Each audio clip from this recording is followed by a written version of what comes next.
Здравствуйте. В медиацентре «Россия сегодня» экспертный институт социальных исследований АЭС проводит всего круглый стол «Выборы президента Абхазии.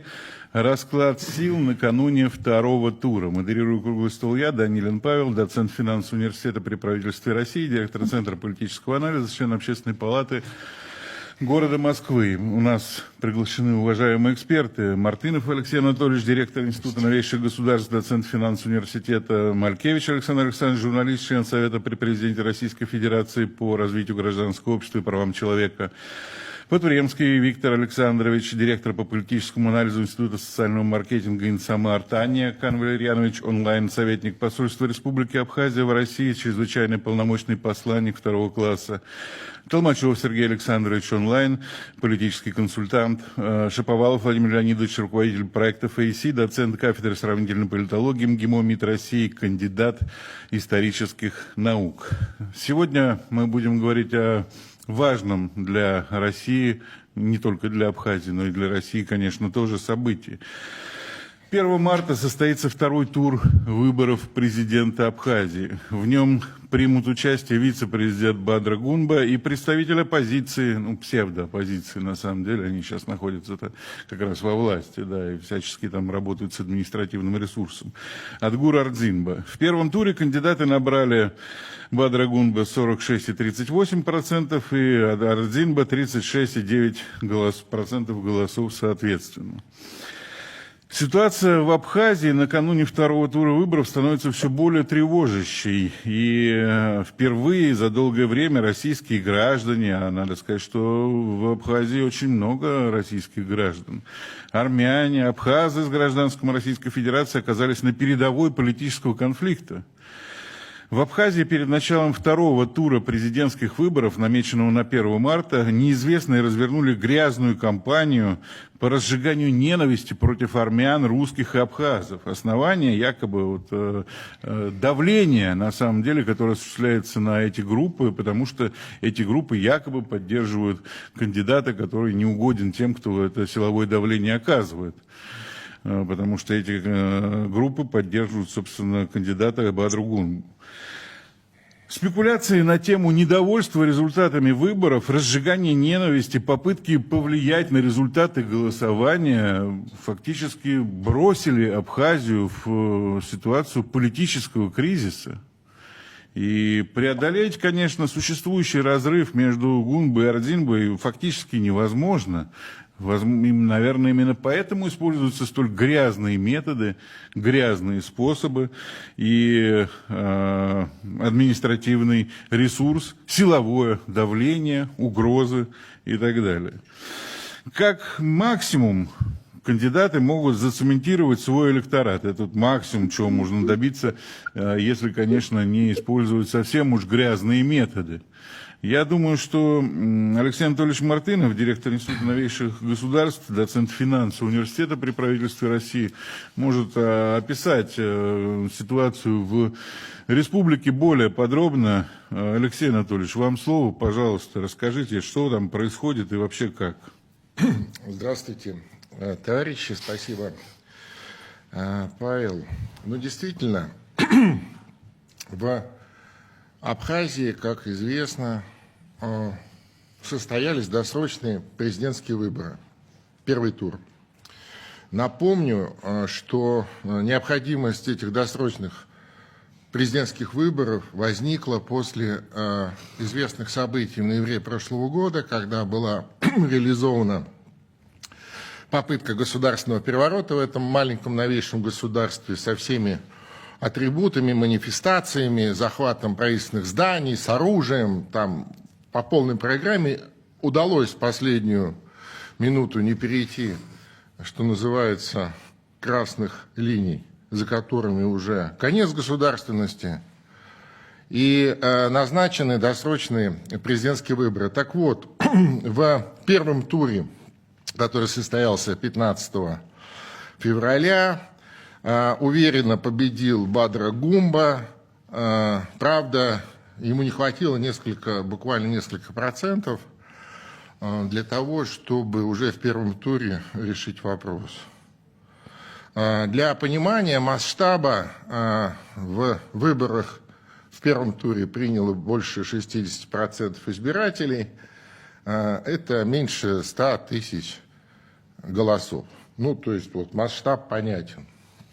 Соответственно, в эту субботу состоится второй тур.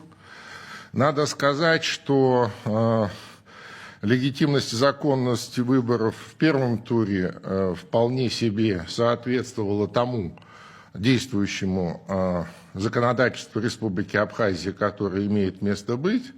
Настолько, насколько возможно в этих условиях, выборы были честные, прозрачные, вполне себе, так сказать, соответствовали всем местным канонам. Вот это важно подчеркнуть, на мой взгляд. Разрыв, как известно, между лидером, между победителем, который вот не добрал чуть-чуть, так сказать, несколько процентов, 47 на самом деле набрал Бадр Гумба, и вот вторым или тем самым политическим лицом той самой группы, элитарной группы, которая организовала и реализовала государственный переворот в ноябре прошлого года, Ардзинба, разрыв у них 10%. 10%, и простые математические подсчеты, в общем-то, не оставляют никаких шансов для того, чтобы вот эти люди, которые подняли смуту, могли бы таким электоральным путем получить полноту власти. Вот.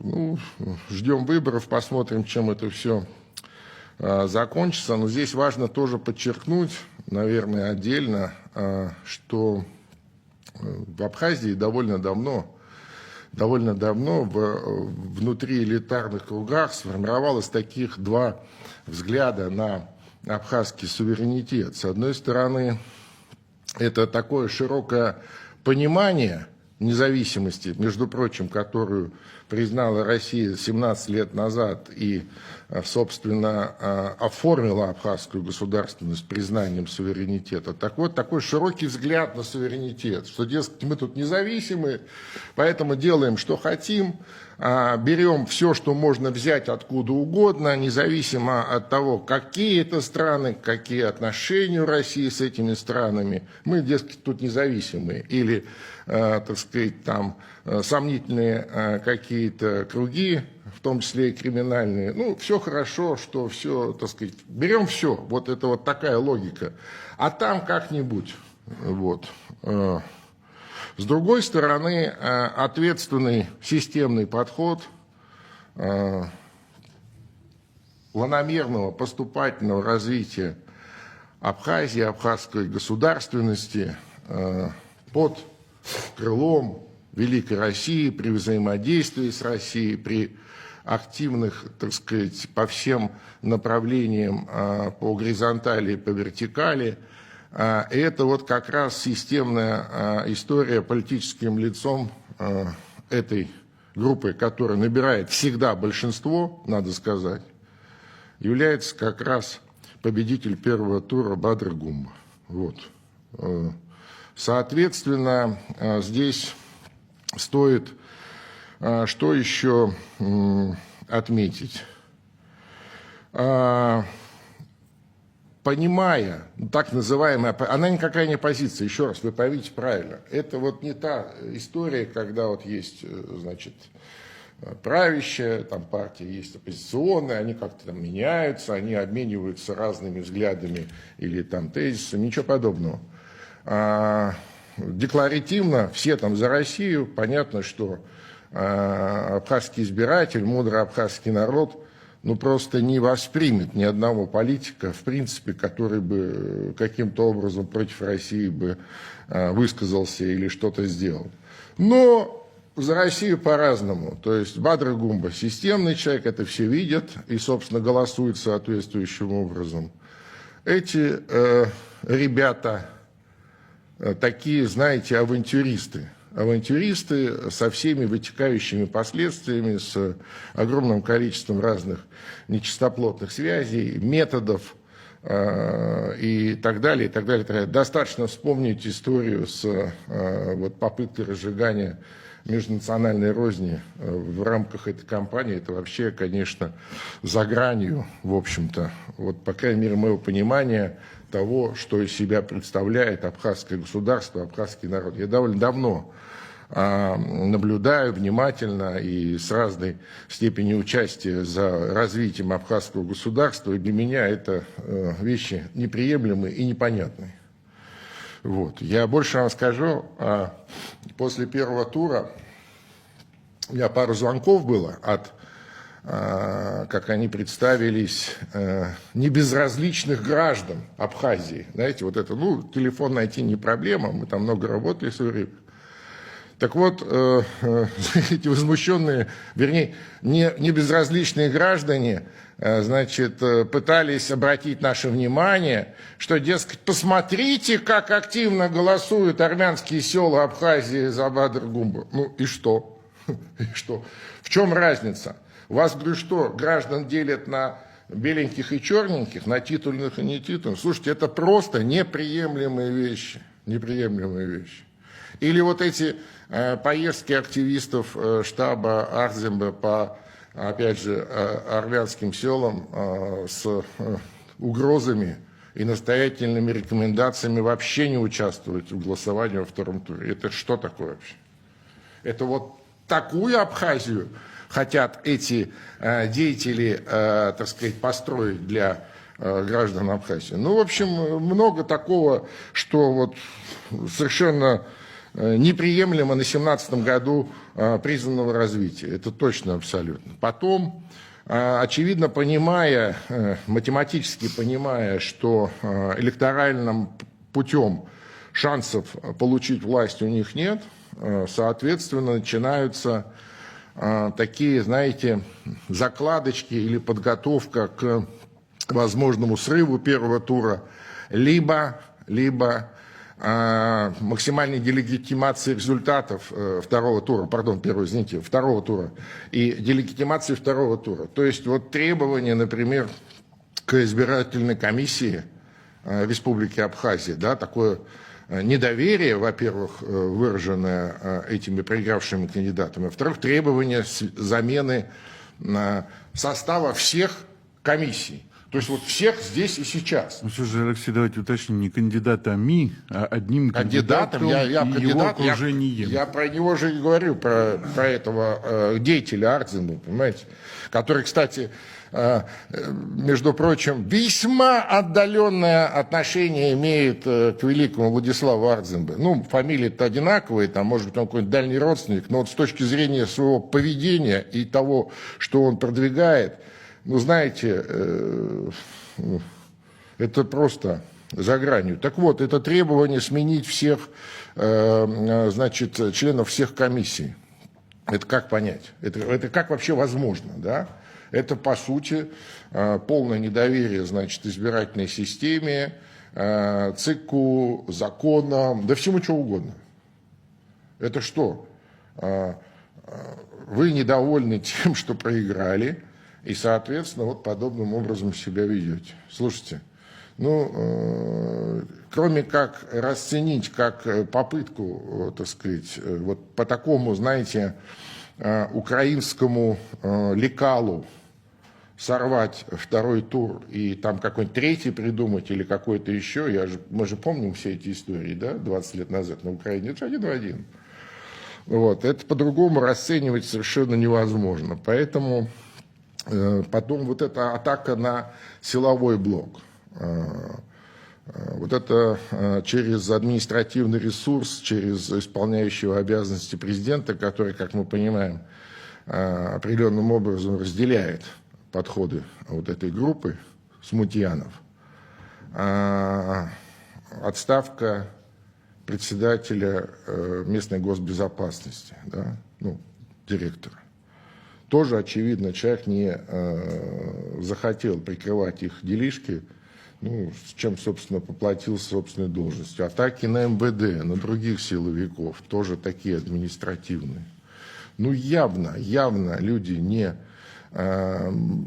не могут ничего поделать с мудростью абхазского народа, не могут углубить тот раскол, который они и без того внесли в абхазское общество. Соответственно, действуют вот подобным путем. Но здесь нужно что еще отметить. На прошлой неделе ведь была попытка как-то вернуть это все в более-менее цивилизованное поле, вот как раз по инициативе Бадргумы, который, между прочим, как раз работает на сплочение абхазского общества, а не на разделение как оппоненты.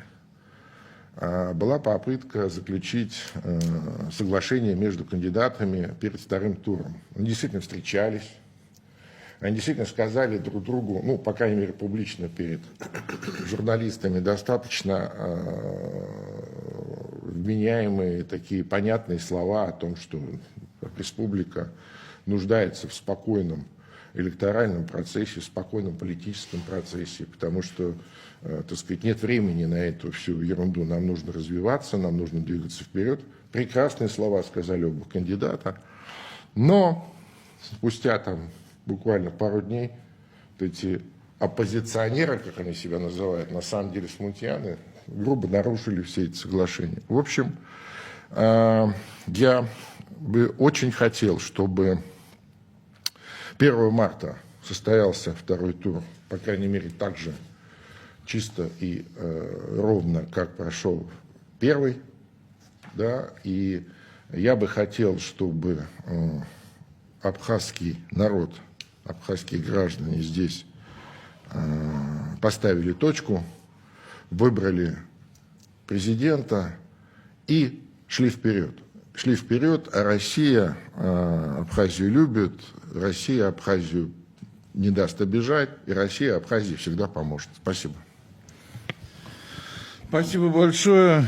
Алексей Анатольевич Мартынов, директор Института новейших государств, доцент финансового университета. Кстати, вот эта вот тема с срывом голосования, попыткой срыва голосования, вот это требование замены членов избиркома, 154 избирательных комиссий в Абхазии, да, в каждой примерно по 10 человек работает, плюс ЦИК еще и так далее.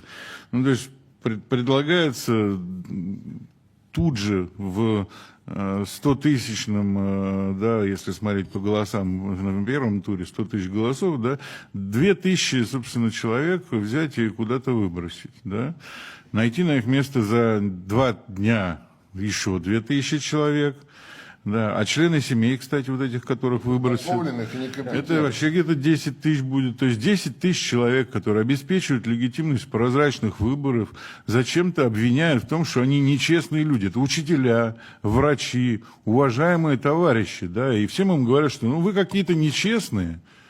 То есть 10% электората фактически, да, обвинили в том, что они нечестные. Это как-то, на мой взгляд, очень-очень странно, да, и, возможно, причина как раз в том, что вот этот кандидат Арзинба, да, он понимает, что те кандидаты, которые не прошли во второй тур, они-то как раз богопшисты по фамилии второго президента республики Сергея Багапиша, да, и Бадра Гунба получит, скорее всего, голоса от них. А Арзинба как раз ничего от них-то и не получит. И вот от этого получаются попытки делегитимации избирательной системы. Владимир Леонидович Шаповалов, руководитель проектов АИСи, доцент кафедры сравнительной политологии МГИМО МИД России, кандидат исторических наук. Владимир Леонидович, а вот что вообще вот на том фланге, на фланге Арзинба происходит? Почему команда Арзинба ведет себя именно так? Ну, прежде всего, немножко давайте вернемся в предысторию. Действительно, в ноябре, как вы правильно абсолютно сказали, Абхазия становилась у опасной черты. И абхазскому народу, и абхазским политическим элитам хватило мудрости эту черту не перейти. Было заключено соглашение 19 ноября 2024 года, которое стало основой для, так сказать, и наделения полномочиями исполняющего обязанности президента Бадра Гунбы и организации избирательного процесса вне очередных выборов. По всей вероятности, у Адгура Ардинба и тех людей, которые за ним стоят, была уверенность в том, что они победят в первом туре или, во всяком случае, займут первое место. Но поскольку они не просто не победили, а отставание, кстати, как наша социология и демонстрировала, это показывала все время, социология, которую они запрещали на территории Абхазии, отставание практически в 10% в первом туре, оно ведь, его очень сложно преодолеть с учетом того, что, в общем-то, расклад сил понятен и мало что может изменить данную ситуацию. Что происходит? Ардинба и его команда, теряя инициативу, начинают переходить к методам, которые далеки от демократичности, от легитимных процессов. Это запугивание, это использование административного ресурса, это разнообразные грязные технологии. И Абхазия – это многонациональное государство, в котором и абхазы, и русские, и армяне всегда жили и живут в едином братстве народов. Многие из них являются гражданами Российской Федерации, что для нас очень важный аргумент, поскольку мы своих не бросаем в беде, и это чрезвычайно серьезный момент. И вот в этой ситуации сразу же начинаются элементы запугивания. Председатель армянской общины Республики Абхазия Алик Микоян прямым текстом сказал, что это прямые призывы к насилию и подрыв межнационального единства. Те действия, которые совершили, уж не знаю, по прямому указанию Ардинбы или, может быть, по своей инициативе люди из его окружения. И, конечно, это случай абсолютно вопиющий и неприемлемый с точки зрения любого государства, развития избирательного процесса.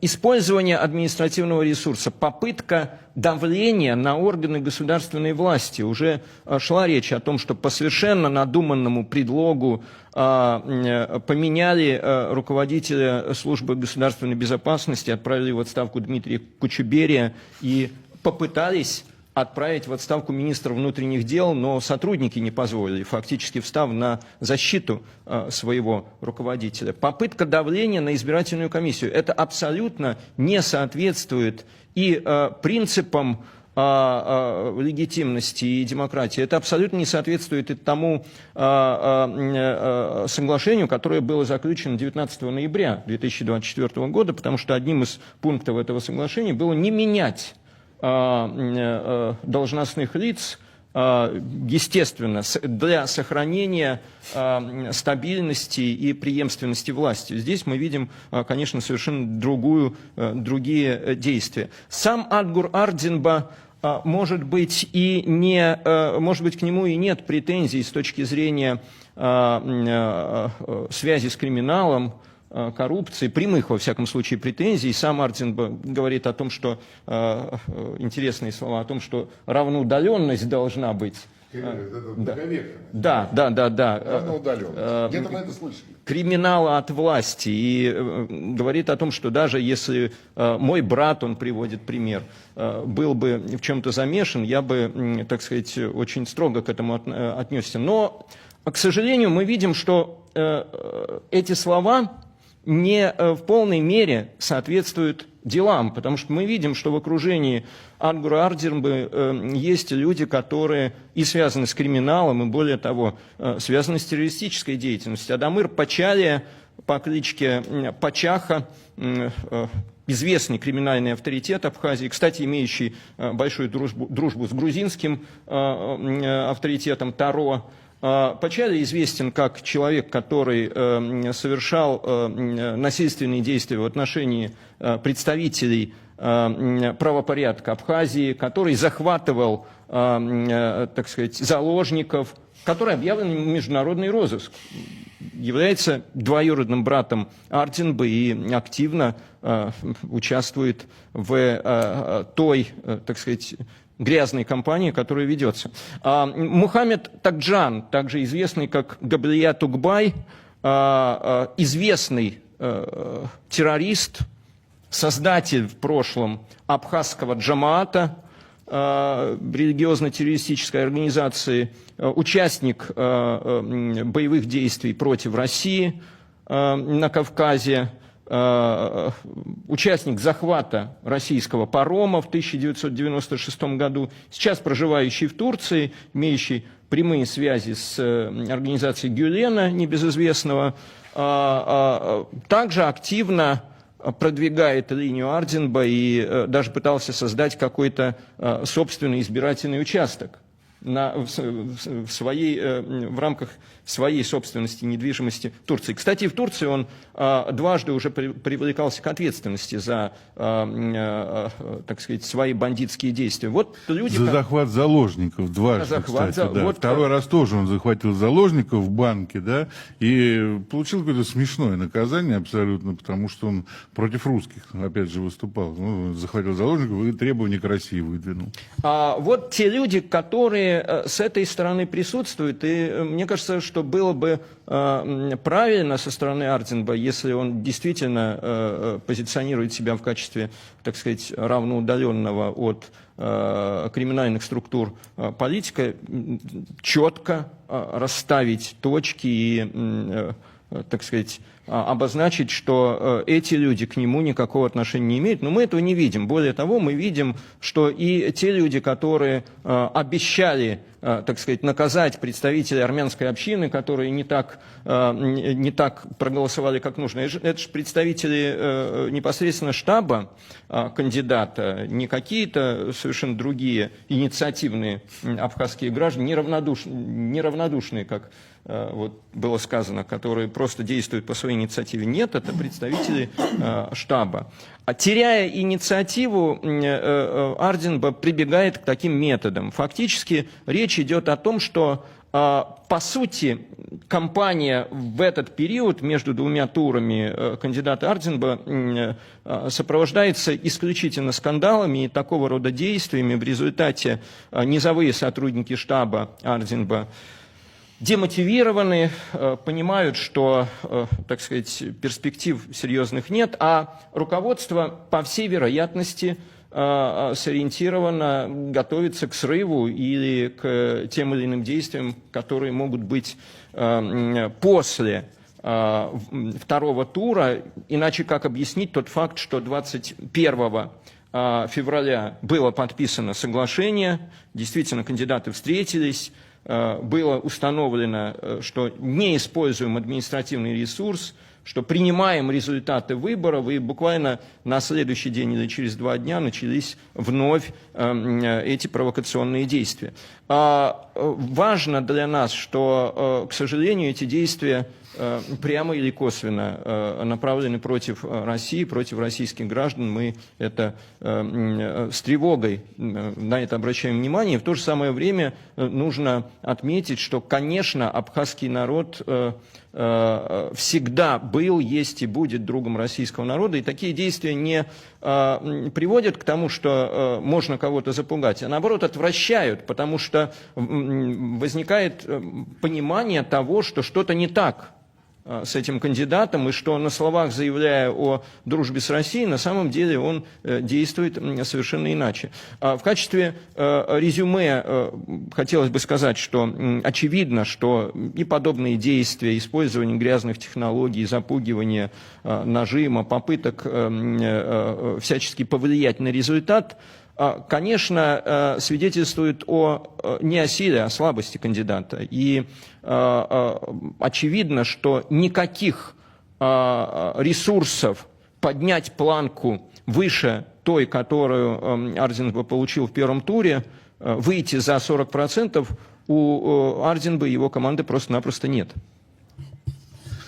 Спасибо большое. Владимир Леонидович Шаповалов, руководитель проекта ФАСИ, доцент кафедры сравнительной политологии МГИМО МИД России, кандидат исторических наук. Ну, мы так хорошо вроде бы рассмотрели деятельность одной стороны.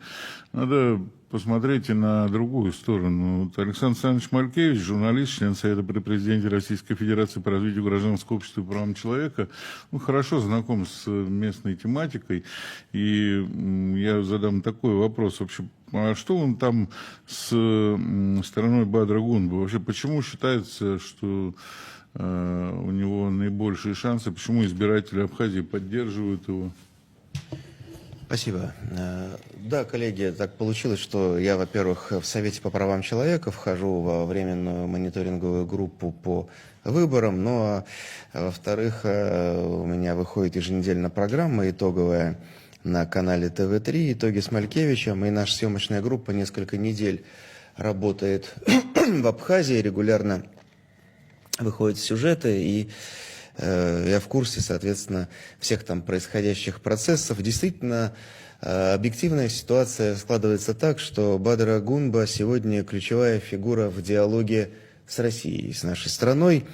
И избрание его на пост президента будет означать конструктивное усиление взаимодействия России и Абхазии. Более того, мы видим очень мощные и яркие предпосылки как раз того, как это все может происходить. Мы как раз снимали тестовый рейс, вот этот прилет самолета по маршруту Москва-Сухум.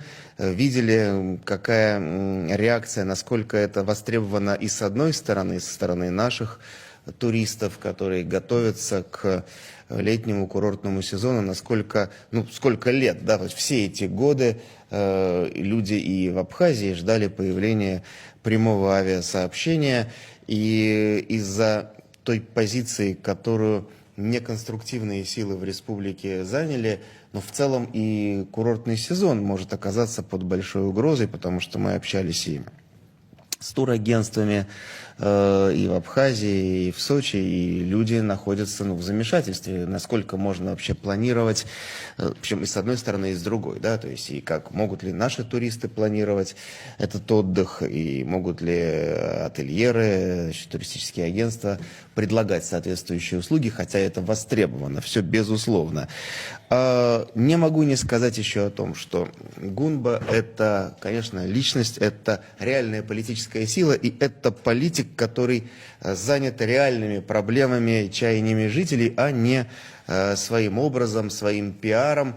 Хотя здесь я не могу некоторые критические стрелы в адрес коллег из абхазских СМИ не пустить, потому что Гунба приезжал в Россию, встречался здесь, причем приезжал как политик, продолжая вот эту линию по решению проблем и вопросов граждан республики, жителей республики, самой республики.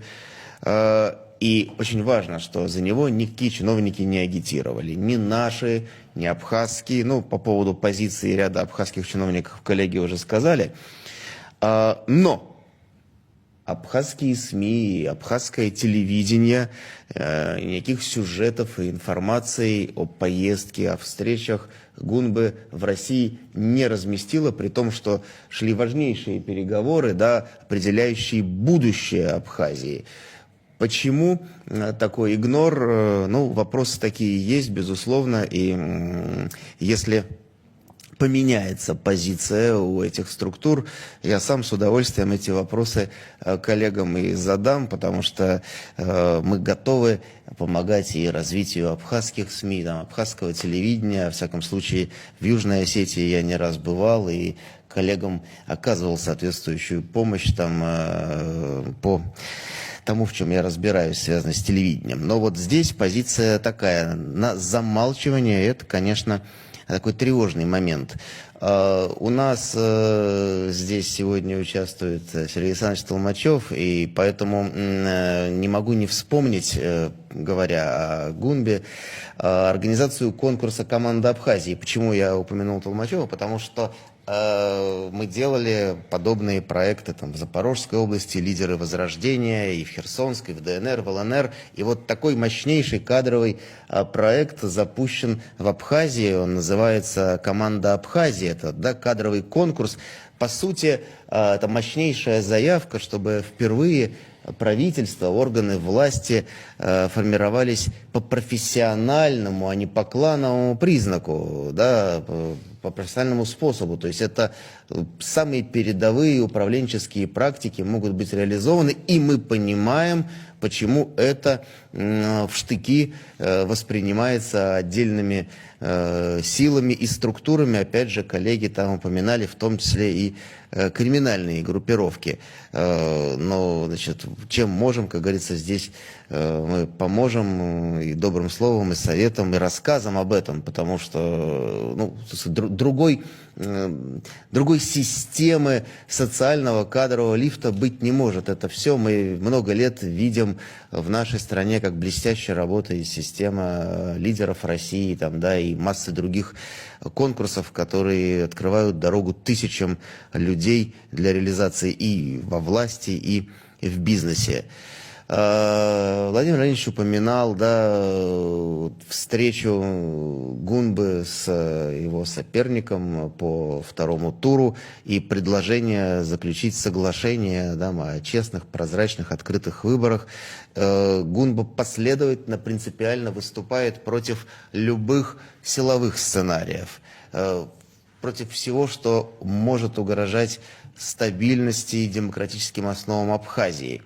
И печально, что, скажем так, другие участники, мы говорим про команду соперника, не готовы признавать очевидный факт, что будущее страны должно определяться через свободное волеизъявление граждан, а не через насилие. То есть, и это, конечно, история нас тревожит. Мы видим, что Гунба делает ставку на диалог, законность, уважение к правам гражданина.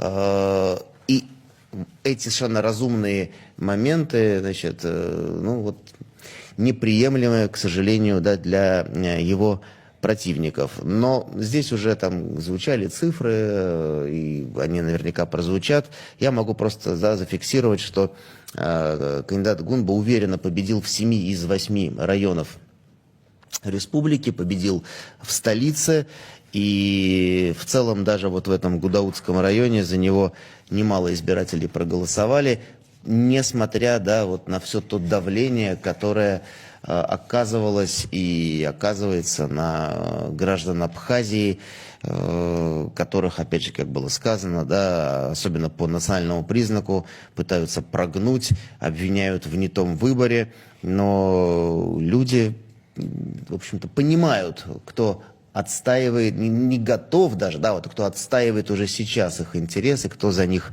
борется. В общем, осталось недолго, так сказать, да, до развязки, но мы видим, кто сражается за людей, кто думает о будущем Абхазии. И обычные люди, как в Абхазии, связывают с этим кандидатом свои надежды. Но, в общем-то, и, как я уже сказал, про курортный сезон, и гражданам России, мягко говоря, не безразлично, что в братской Абхазии будет происходить. Поэтому надеемся, что все пройдет в правовом поле, и, так сказать, республика останется стабильной, невзирая на попытки, в том числе извне, ситуацию там раскачать.